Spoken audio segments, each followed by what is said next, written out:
So we are supposed to, okay, before we start the class, please let us take the blessings of the beautiful deities of ISKCON Mangaluru, Sri Radha Govinda Ji ki Jai. Okay, so today we'll start with from section B, 7.4 to 12.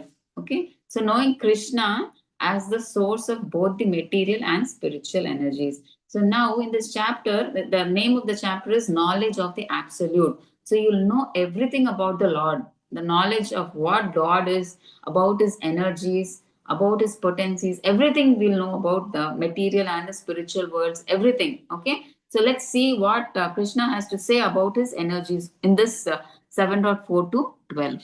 Okay, so knowing Krishna as the source of both the material and spiritual energies. Okay, 7.4 we'll see.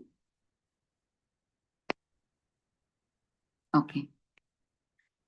Bhumir apo analo vayuhu kam mano buddhir evacha ahankara itiyam me dinna prakriti rashtada.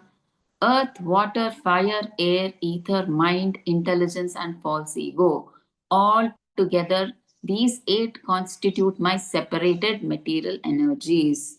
So, here Krishna is describing about his material energies. So, totally here he's telling about 8 eight separated elements. Okay, what are they? 5 are gross and 3 are subtle. Okay, gross is like outwardly you can see, you can touch. Subtle is you can't see, you can't touch. Okay, so what are those gross things? 5 gross elements: earth, water, fire, air, ether, mind.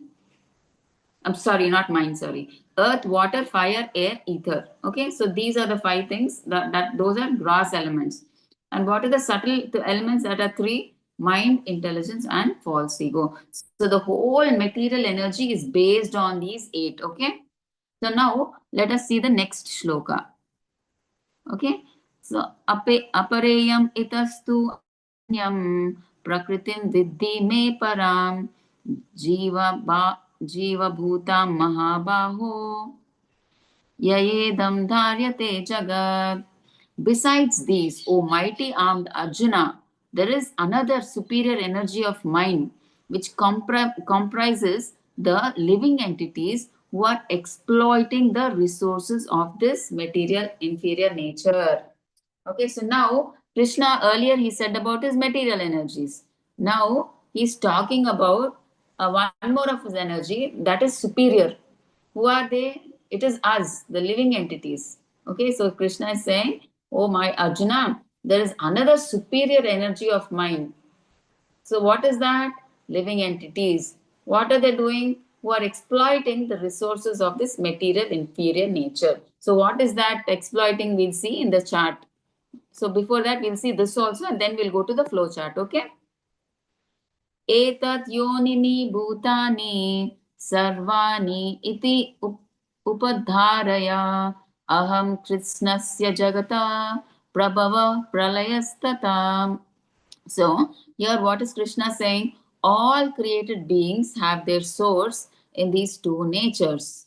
Of all that is material and all that is spiritual in this world, know for certain that I am both the origin and dissolution. Okay.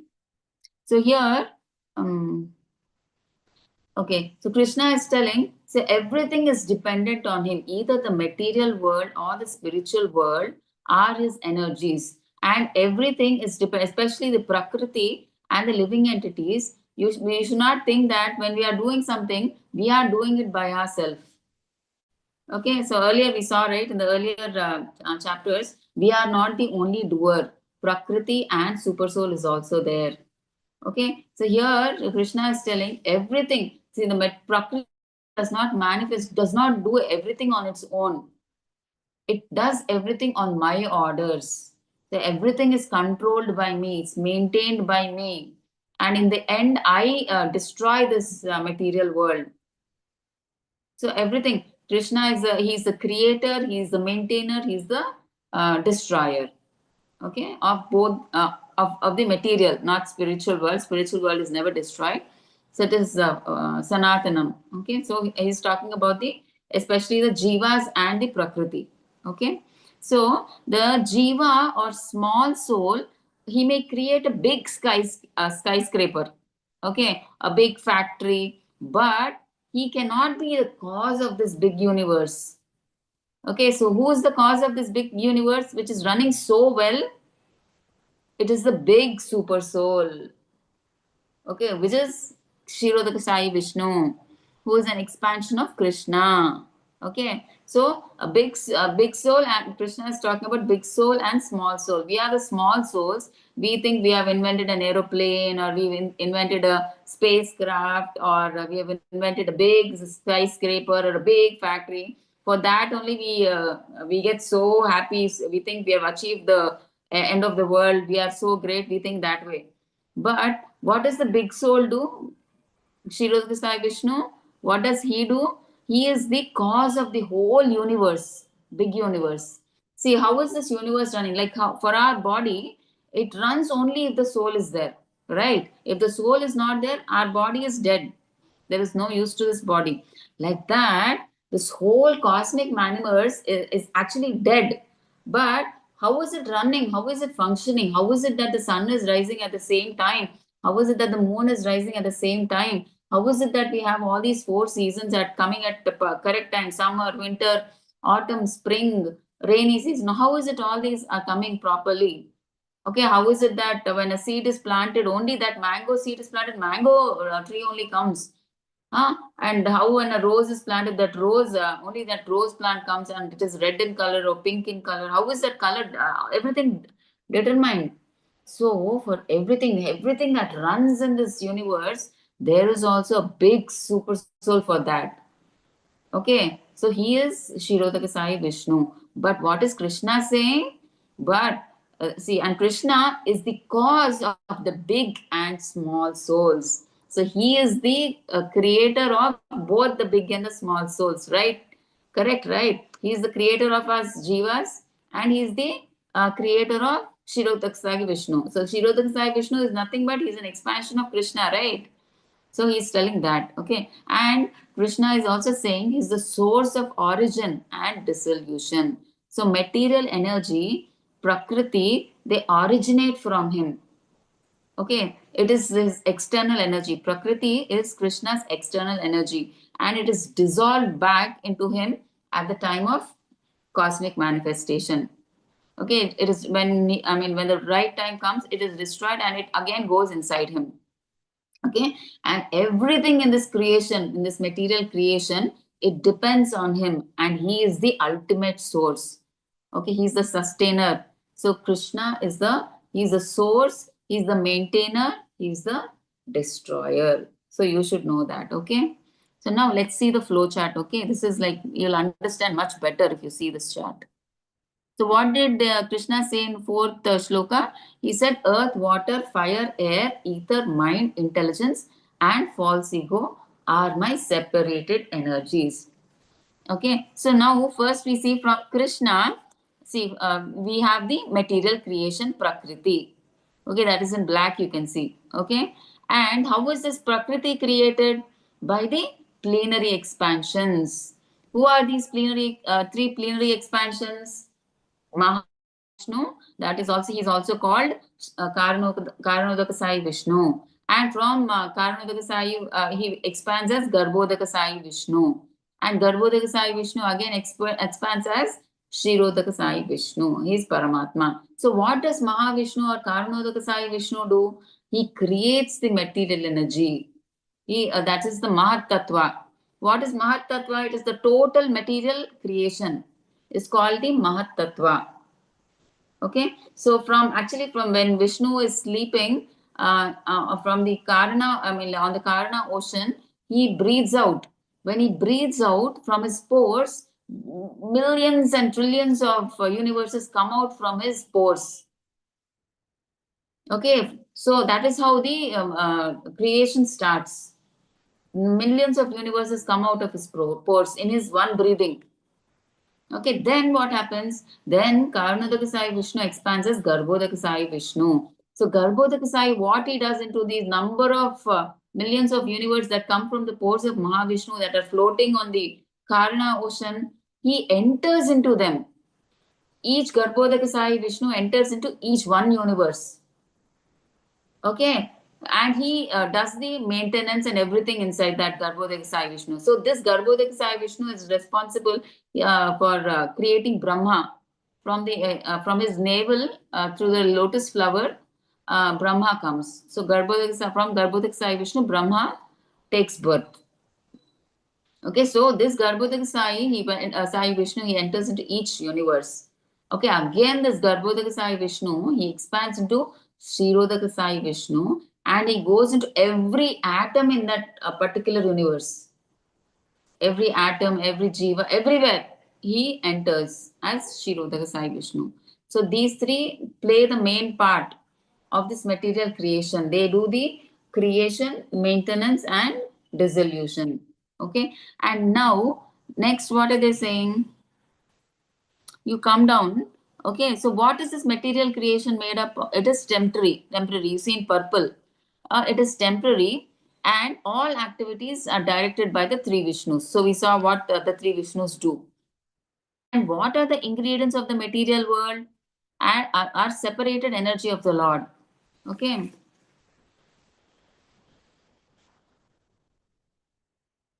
Okay.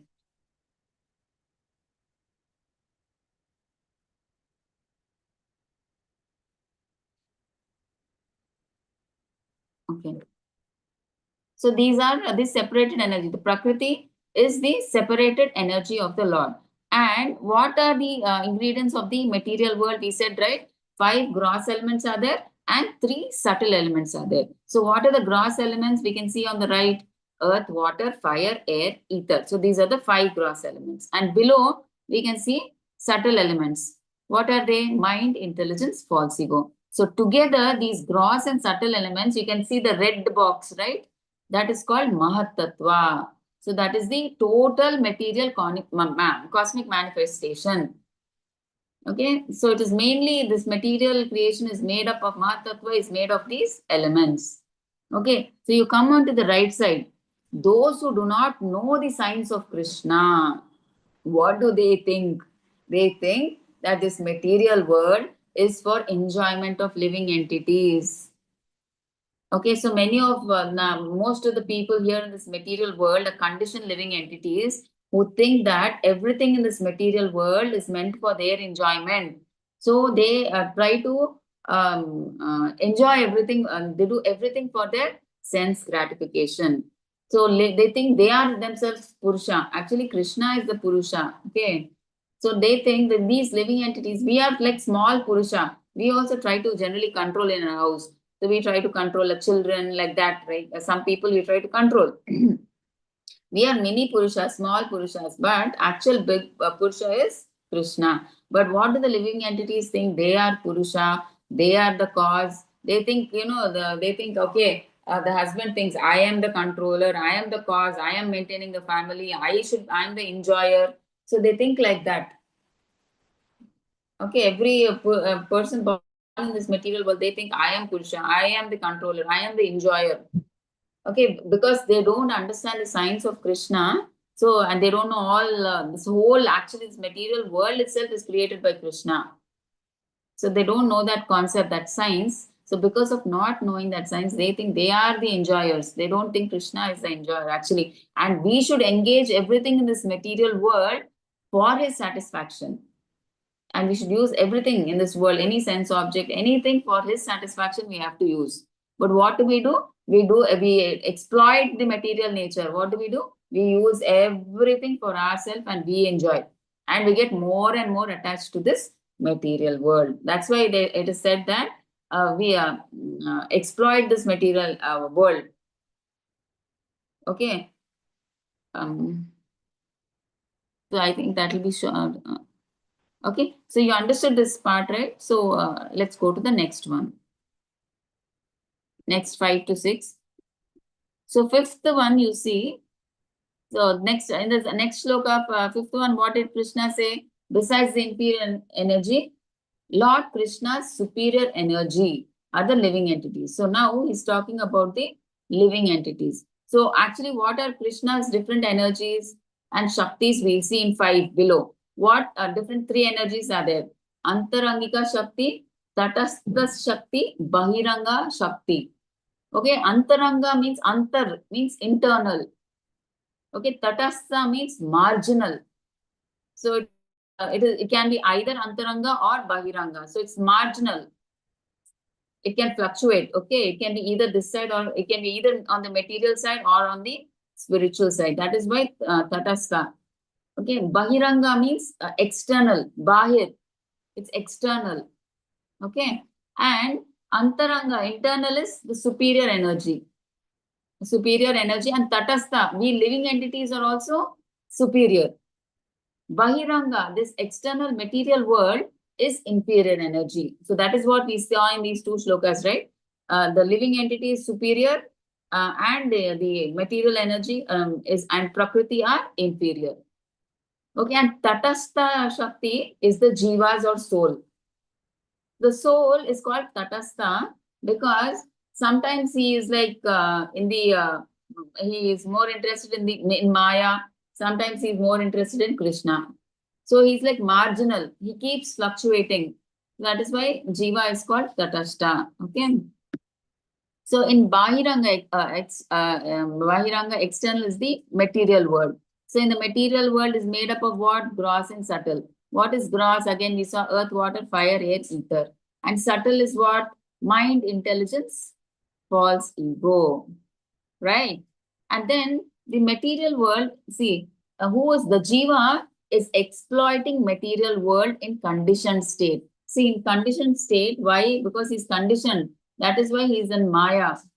So in Maya, what does he think? He is the enjoyer. He is the controller. So everything I should only enjoy. I am the controller. So he does everything for his sense gratification. So he's exploiting material nature. So he's using all the objects in the material world for his satisfaction. Okay, but actually what he should be doing?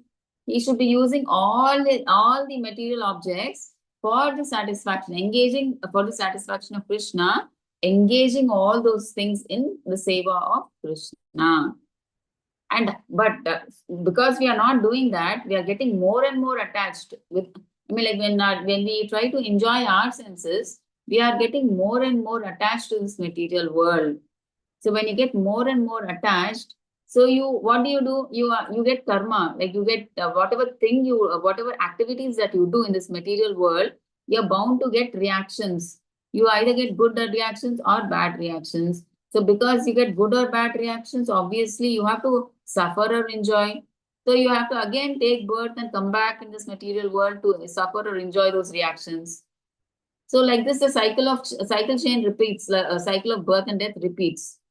But how can you get liberated from this material world of I and mind? Okay, only when you engage your senses for the satisfaction of Krishna can you come out of this illusion of Maya. Okay, that is the only way. When you just engage your senses in the service of Krishna, easiest and the fastest process to achieve liberation. Okay, so that is said here. And sixth, what they are saying on top, we can see in purple, Krishna is the source of origin and dissolution. So now we saw, right, how through the three Vishnus, first how the Karnadakasai he creates, and then after creation, how everything is done, we saw here, right? Garbhodakasai Vishnu, he enters into the universe, and Kshirodakasai as Paramatma, and everything is controlled. So Krishna is through the 3 Vishnus, he is the source. He is the creator of the material world. He is the creator of the jivas, and he maintains them. And at the end, he dissolves the material world.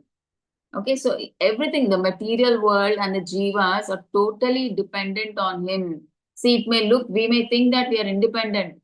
We are doing everything. You may think that if I do hard work, I can get this. No, we are not independent. We are always dependent on the Lord. That we don't know. Without knowing, you may think that, okay, I am doing because I worked hard, I got it. I was able to get it. You think like that, but that is not the case. Okay, so we should understand that. So 7.7. Mattaha parataram nanyat kinchit asti dhananjaya mai sarvam idam protam sutre manigana iva. O conqueror of wealth, there is no truth superior to me. Everything rests upon me as pearls are strung on a thread. So here they're saying, O conqueror of wealth, there is no truth superior to me. So Krishna is the supreme truth. So there is nothing beyond Krishna. He is the ultimate truth. He is the absolute truth. Okay, so no other power, force, or beings that can function independently of him. So anybody in this world, in this material world, jivas, everybody, nobody is independent of him. Everybody is dependent on him. Okay, everything, including matter, living beings, and even the whole how the cosmic manifestation is running, everything depends on him. Okay, so everything is controlled by. Second point is everything is controlled by him. How are they saying here? So the entire universe is connected to him. How? Just as pearls are strung on a thread. See, when you see the pearl necklace, you only see the pearls. You can't see the thread, right? Okay, generally, what do people think? What they externally they see only the pearls, and they admire the pearls, but they don't see the thread. If the thread is broken, all the pearls fall down. Then the necklace, the show of the necklace is gone, right? So what do they think generally when they see the pearls? I mean, like pearls are compared to the universes, and the thread is compared to Krishna. So here, the whole universe is being controlled by Krishna, the invisible thread. Everybody doesn't know it is Krishna who is doing it, and they think it is Prakriti that is doing everything. They think nature is doing all these things by itself. Just because they cannot see Krishna, who is like the thread, so they think, okay, it is whatever is visible to them, they think, okay, because everything is happening in Prakriti, they think Prakriti is the doing everything. Okay, but all these universes are connected to Krishna, like pearls are connected to a thread. So Krishna is the thread, and the pearls are the creation, the universes. Okay, so without the thread, the pearls will fall down. Okay, without Krishna, creation cannot exist or it cannot function. Right. So Krishna enters into the universes through the three Vishnus and he makes them function, right?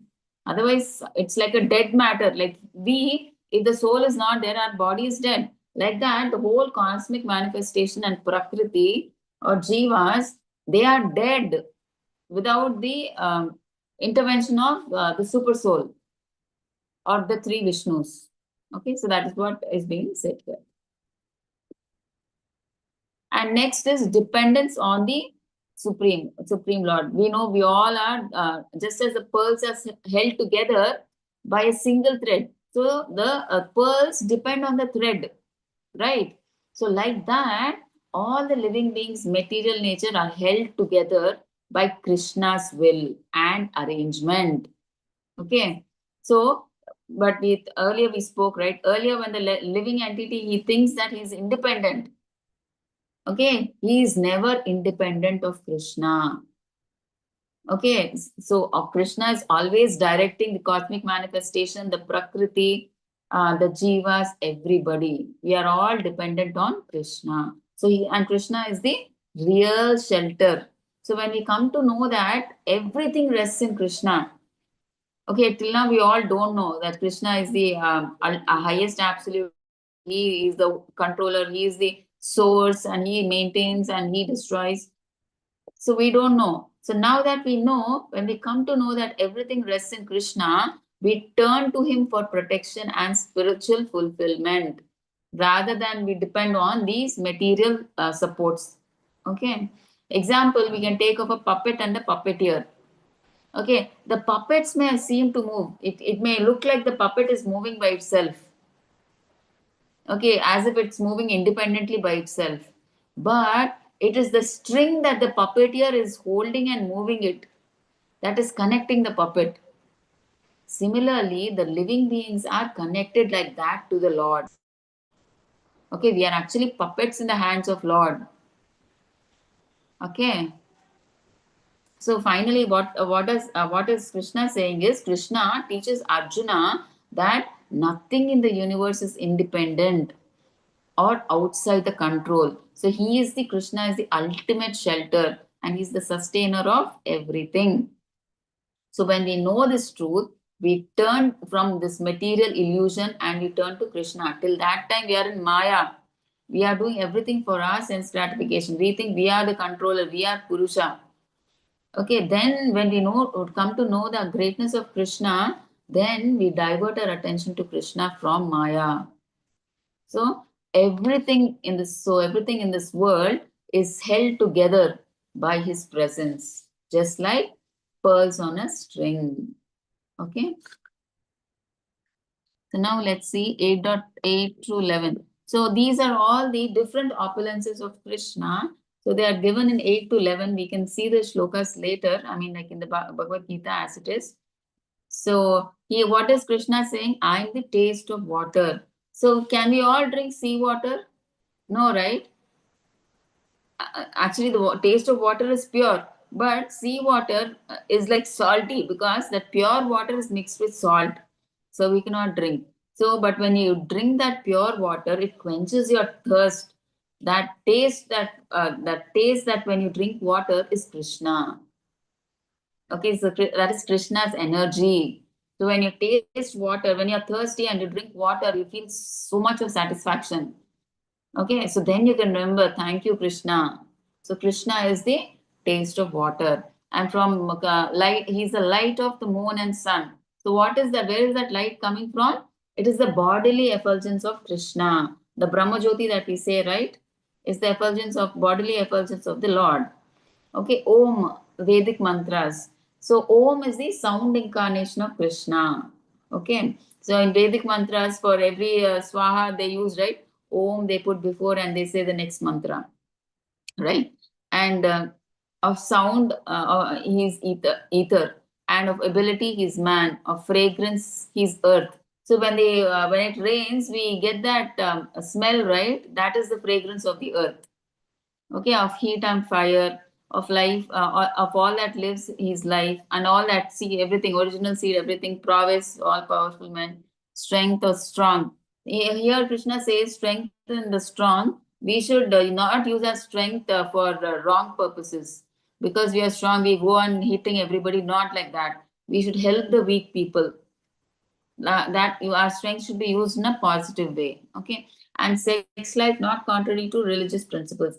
We should not enjoy sex like the animals, but regulated, and we should produce children. We should have sex for the sake of producing Krishna conscious children, not for sense gratification. Okay, it should be regulated and controlled. So that sex I am, Krishna says. Okay, so this is 8 to 11. So now let's see the 12th shloka. Ye chaiva satvika bhava rajasastamasascha ye matta eveti tan viddhi natu aham teshu te mayi. Knowing that all states of being, be they of goodness, passion, or ignorance, are manifested by my energy. I am, in one sense, everything, but I'm independent. I am not under the modes of material nature, for they, on the contrary, are within me. Okay, so earlier also we discussed, right? Actually, the whole Prakriti is Prakriti is it controls the Jiva based on the three modes. This Prakriti is running on the three modes, right?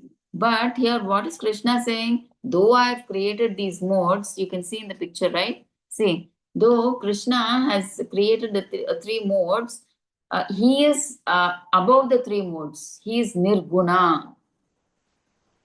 Okay, it's like the example they give. What is that?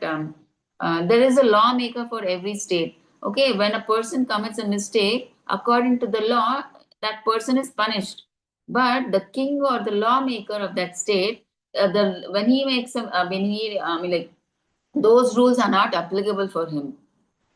Okay, like that, Krishna also he has created all these modes, but he is unaffected by these modes. He is above these modes. He is nirguna. Okay. So now let's just see the chart, what I was saying here.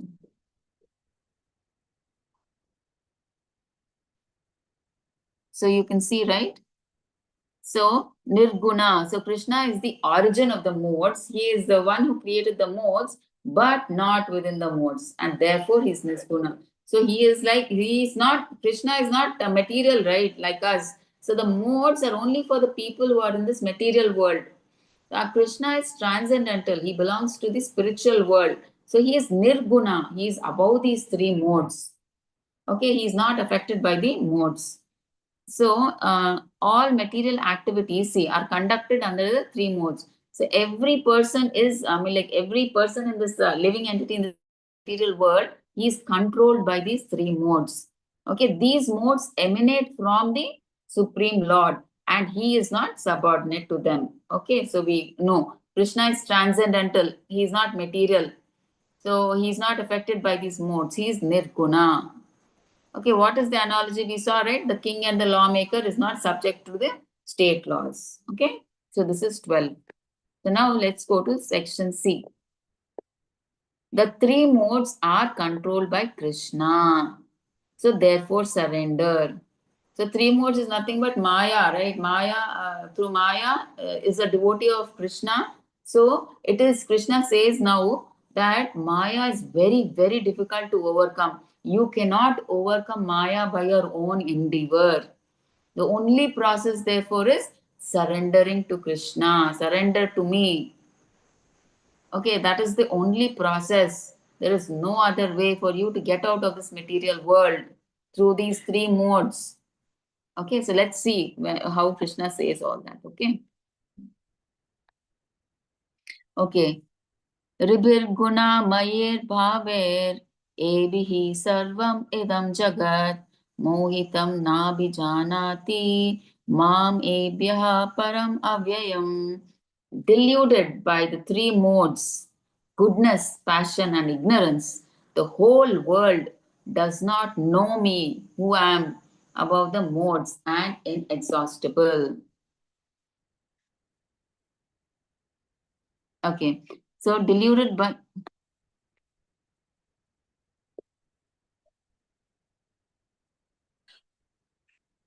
okay, okay. So here, what is Krishna saying? So actually, because of these three modes, the jiva, he is under Maya. Okay, so that is why they are like that layer of Maya, that is what do you say? A curtain is put on the jiva. So by which he thinks that he is the controller. So he is doing everything. He is the enjoyer. He'll get everything. He is independent. He thinks that he's not dependent on anybody. If I do hard work, I will get everything. I can enjoy. I am the controller. He thinks that way.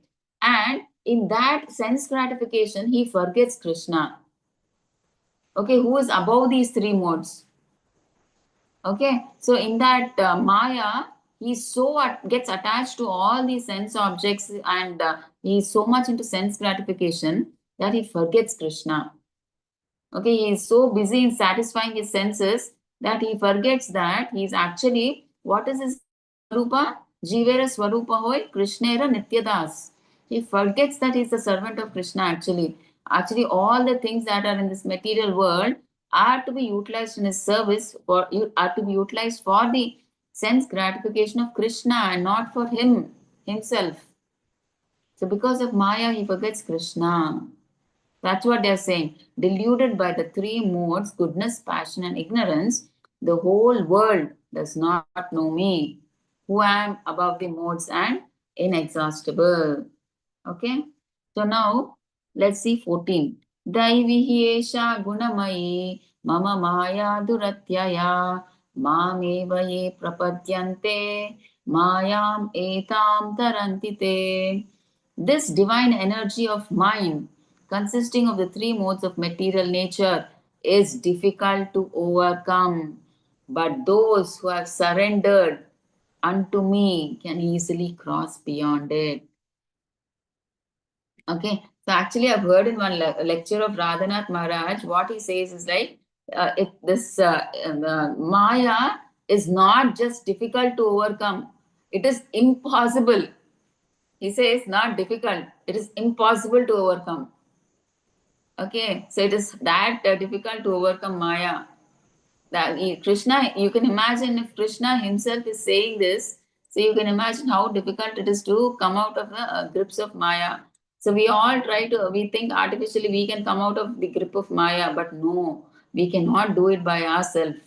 Okay, so it is very, very difficult to overcome. We may think that, oh, I will control my senses, and but controlling the senses, you may think that, okay, so for instance, you one person, he likes to go to the restaurant and eat. So he may think that, okay, from now on, I will not go out for eating in the restaurants. I will not eat outside.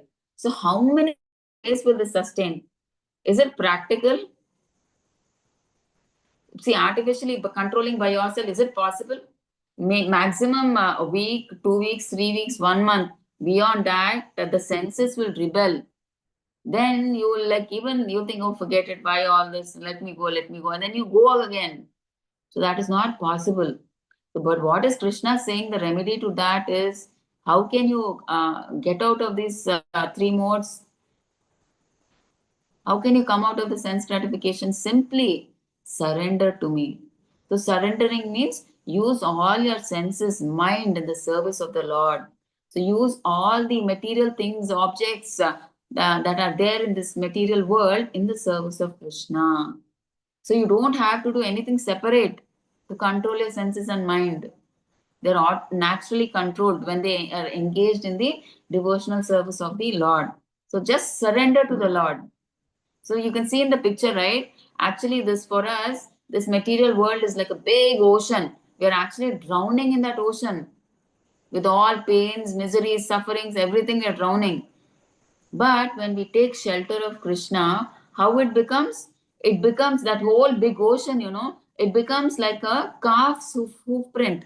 See, the calf has a small foot, right? When it puts that foot in mud and you pour water, how much water will be there in a calf's hoof?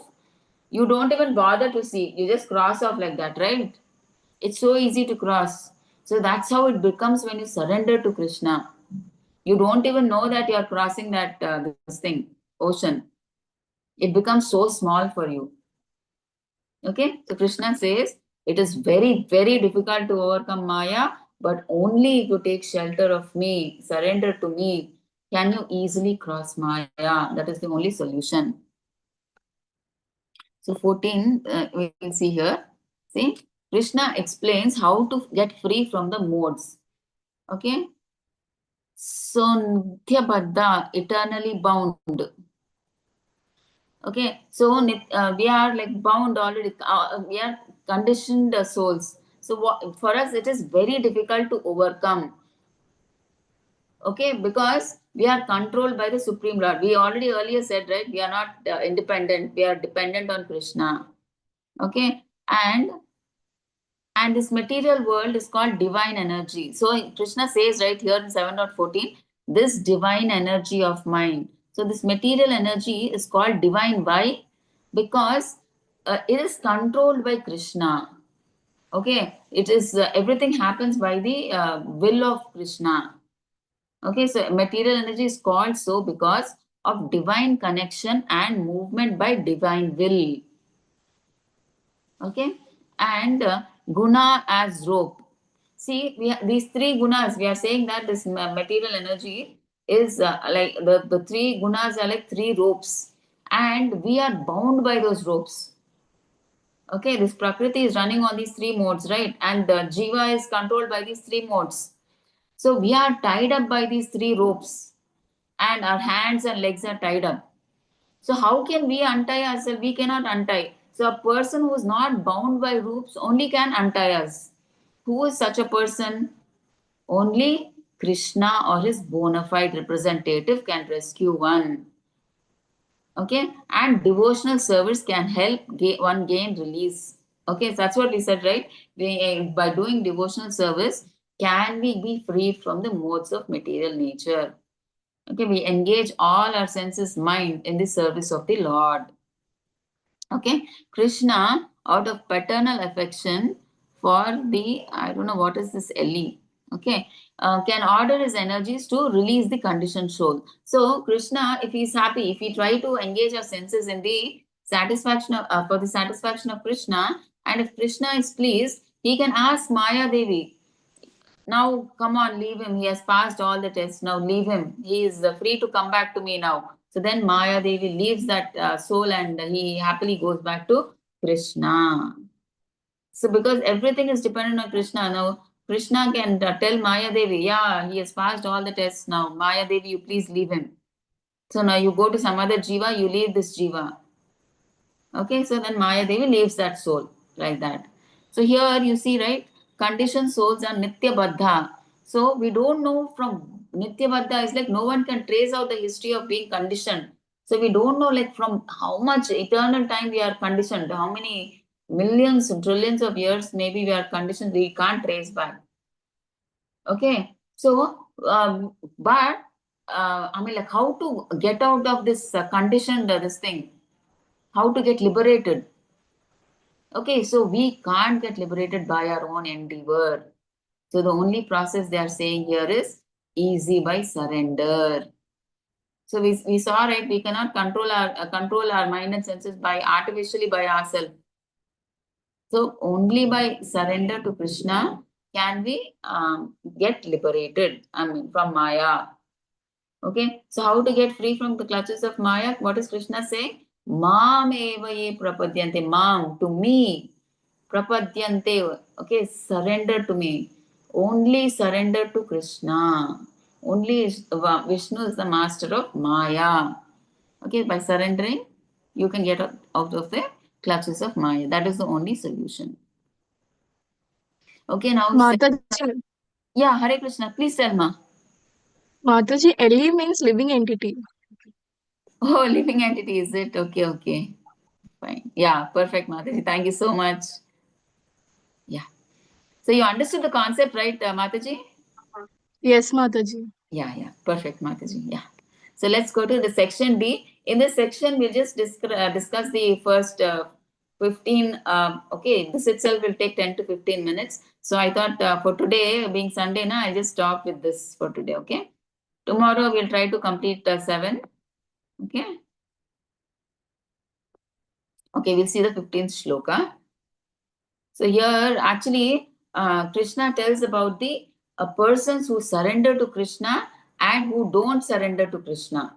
Okay, so the impious, because they lack knowledge, they never surrender to Krishna, and the pious, because they have that knowledge, they surrender to Krishna. So now let us see who surrender to Krishna and who don't surrender to Krishna.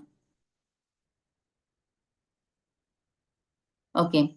Namam duskritino mooda prapadyante naradama mayaya apahrita gnana asuram bhavamashrita. Those miscreants who are grossly foolish, lowest among mankind, whose knowledge is stolen by illusion, and who partake the atheistic nature of demons, do not surrender unto me. Okay, so what is Krishna telling in this shloka? He is telling about 4 people who do not surrender unto him. Okay, so what Krishna is telling? Dushkritina, Namam Dushkritina. Who are this Dushkritina? They are miscreants. Okay, so they engage in sinful acts or harming others, exploiting or violating moral principles. Okay, they are called miscreants. So these miscreants, there are 4 types of miscreants. Krishna is telling. Okay, who are they? First, Moda. Okay, Dushtritano, Modaha. So first is Moda. Modaha means they are foolish. Okay, so they are not using their intelligence properly. Okay, so even though they have this human body for spiritual realization, they waste it in Ugra Karma, working hard like beasts. Okay, normally also they don't work. 24 hours they'll be working and they find satisfaction in that. Even if they don't eat or don't sleep, they don't care. Even if their health is not good also, they feel happiness in working hard. Okay, they are so much, they do so much ugra karma. Okay, they work hard day and night, they don't sleep, and they may have ulcers, indigestion. Still, their only satisfaction is they are working hard and hard day and night. In that only they find satisfaction. Okay, so they waste their time in serving Maya. They never surrender to Krishna. You know the swine, right? The pig. See, what does the pig eat? It eats the night soil.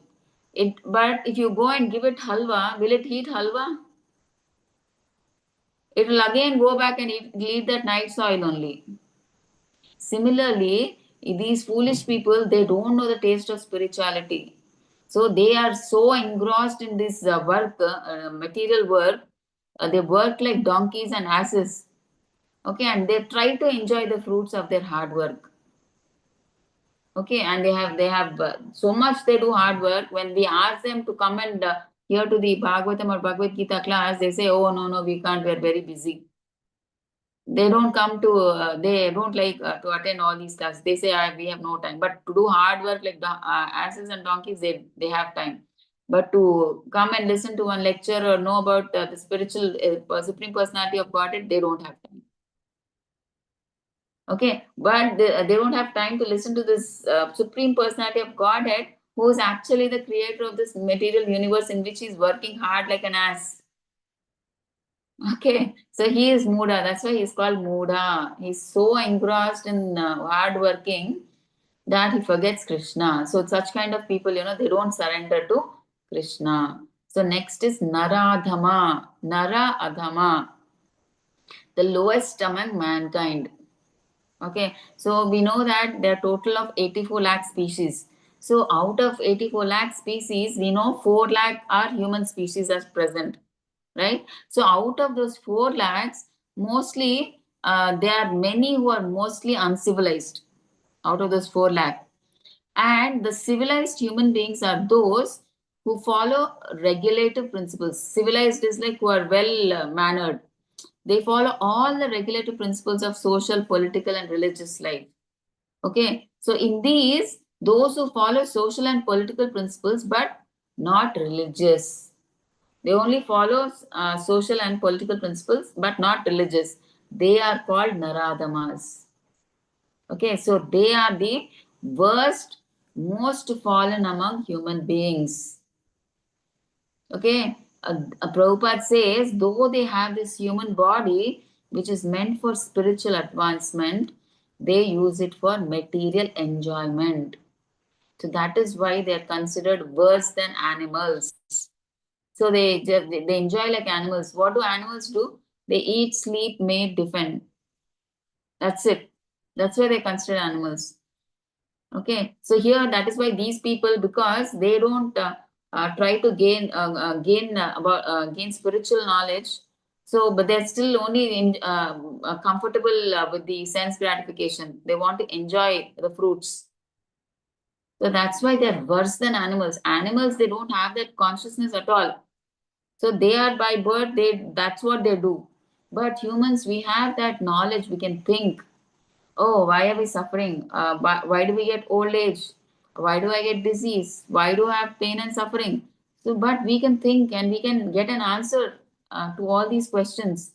But if we don't show interest in that, and further we are interested like animals, so that's why these people are called lower than animals. Even though they have the consciousness to improve themselves, they degrade themselves. They become lower than animals. Okay. So actually, why are they considered worst among men? Okay, because human birth, first point is like human birth is a rare and a precious opportunity that everybody gets. It comes after many, many, many janmas. You get this rare human body. Okay, why do we get this? What do we have to do when we get this human body? We have to realize the self, understand the Lord. What is the relationship between us, a Lord and us? So we have to know all these. So instead of uplifting themselves in this human body, they and get spiritually absorbed.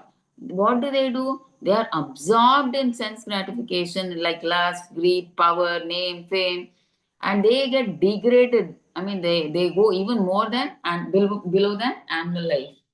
Okay. And third is like they are spiritually blind. They are not at all interested in spirituality. Okay, because why? Because they are under the influence of Maya.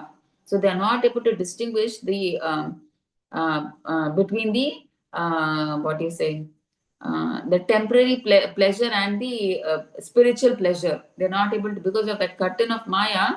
They can't differentiate. They find spirituality very boring. They find the sense gratification very interesting. Okay, and fourth, we discussed, right? They're worse than animals. Okay, animals actually they live without awareness of spiritual life, but we humans, we know that spirituality is needed for us to get out of this world. But even after knowing it, we don't take to spiritual life. They are worse than animals.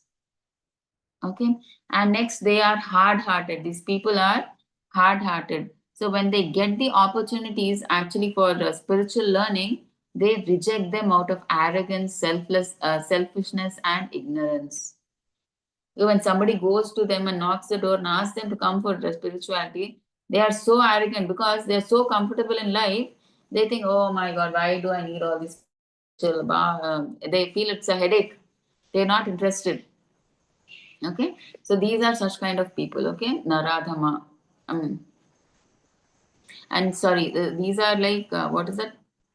Yeah, Naradhama. And Naradhamas necessarily not, they are like lower in birth in the sense, I mean, we are saying that they are lowest among mankind. Doesn't mean that they are low really by caste.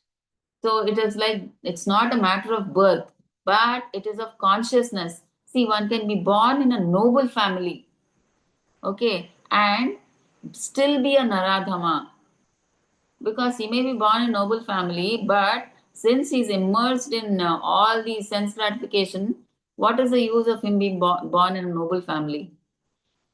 Okay, in a suppose for instance, if he's born in a Brahmin family and he's doing all sense gratification things, all these things, what is the use of him being born in a Brahmana family? On the reverse, if he's born in a what do you say, humble family, okay, and he if he takes up to Krishna consciousness, he will go to that ultimate, he'll go back to Godhead. Okay, so that is the thing. So next, the third one, what are they saying? Mayaya apahrita jnana. Maya apahrita. Okay, whose knowledge is stolen by illusion. Okay, so their understanding like is covered by Maya. So which leads them to false identities and false attachments, because these people, they are covered by Maya. They're what do you say?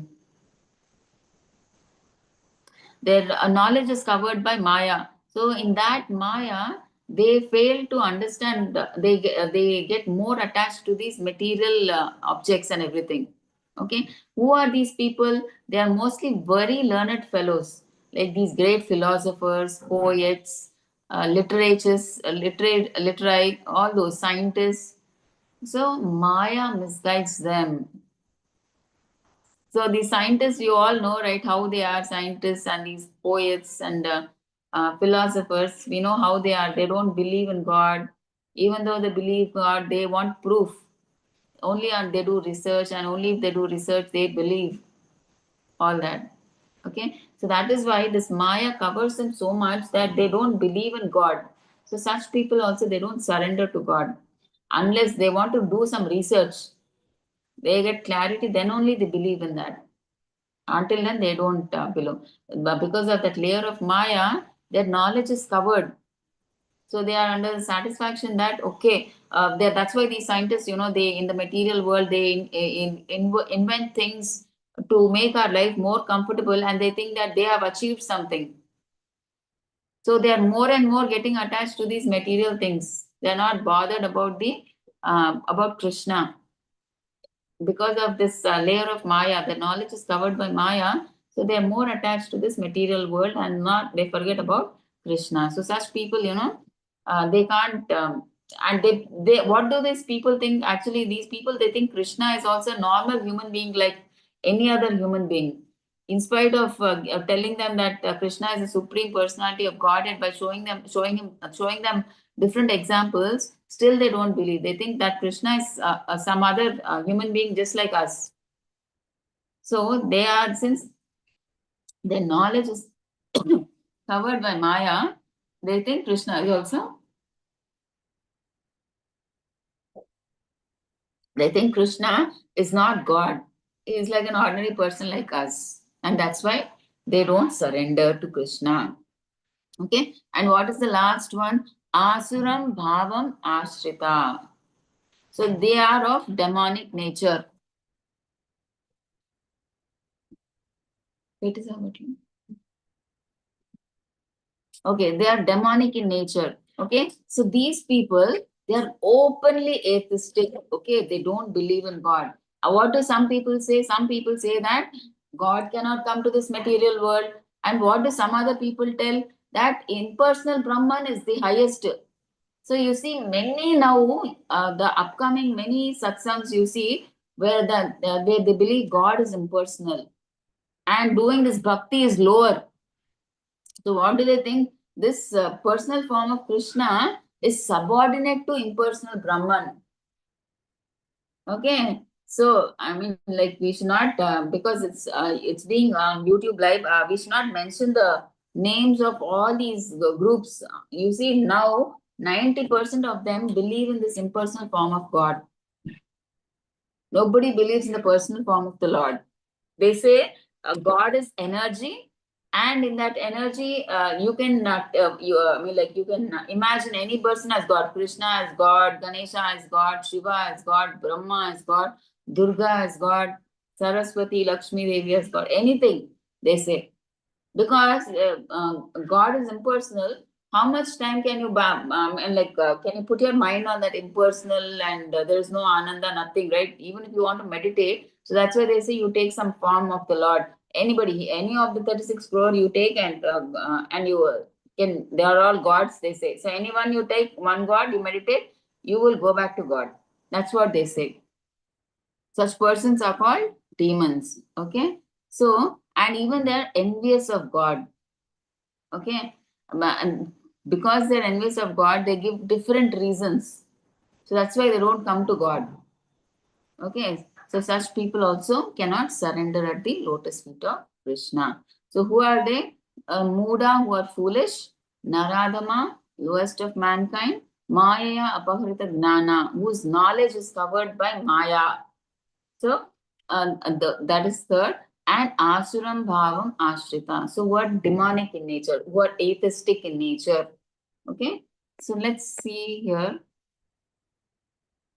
See, Dushkritinas are impious people who do not surrender to Krishna. They are grossly, see who was first is Mudas. They're grossly foolish, like hard working asses, beasts of burden. Okay, so they find happiness in the material world, working, working, working. Ugra karma, they say they work more than regular of 2-3 times hard they work. They find enjoyment in working. Okay, and next is Naradhamas, so lowest of mankind. Next, Mayaya Apahrita Gnana, knowledge stolen by illusion or Maya. Okay. Fourth is Asuram Bhavam Ashrita, envious towards God, atheistic or demons, atheistic demons. So now the same is depicted here. Okay. So in the first picture, you can see the donkey, it is working hard so much with so much load. But actually, if the donkey realizes where everywhere around there is grass, for a little bit of grass, it is working so hard morning till evening. But if it sees that anywhere in this whole world, it can find a little bit of grass that he eats, but no, he does not realize that. That is why he's called a donkey or ass. He does not have that brain. So morning till evening, it works for that little bit of grass. Okay, so that is this is the first one. That is Mudas. Now this is Naradhamas. Okay, this here Chaitanya Mahaprabhu actually Jaya Vijaya. What are these? Yeah, they are like actually born in a Brahmin family, but because of wrong association, they do they drink, they eat non-veg, they drink, they do illicit sex, everything. They have all these bad habits. And what they do, and finally one day they Chaitanya Mahaprabhu, Nityananda Prabhu comes to deliver them. One Jagai or Mother, I'm not sure. I don't. One of them hits Nityananda Prabhu with a pot, and blood starts coming. Okay, see, these are the Naradhamas actually. So they don't know, I mean, like they don't surrender to God. So they are so angry, they get so angry when the name of God is, they tell, Nityananda Prabhu says, please say the name of Krishna, please chant. So they get so angry, that's why they take this pot and hit on the head of Nityananda Prabhu. So this, such kind of people are also against God. They don't surrender to God. Okay. And this is like Hiranyakashipu, or I don't know, I'm not sure. This is Ravana. So they are demons, they come under demons actually. Okay. They too also don't worship God. You know, like Ravana or Hiranyakashipu, they don't believe in worshipping Krishna. So he worships whom? Brahma and Shiva, I think. Yeah, Shiva. So to get some boons to kill Vishnu, to kill God himself.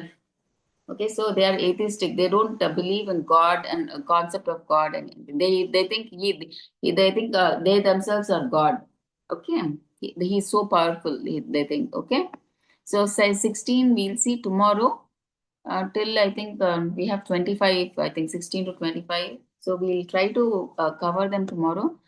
So please let me know if there are any doubts.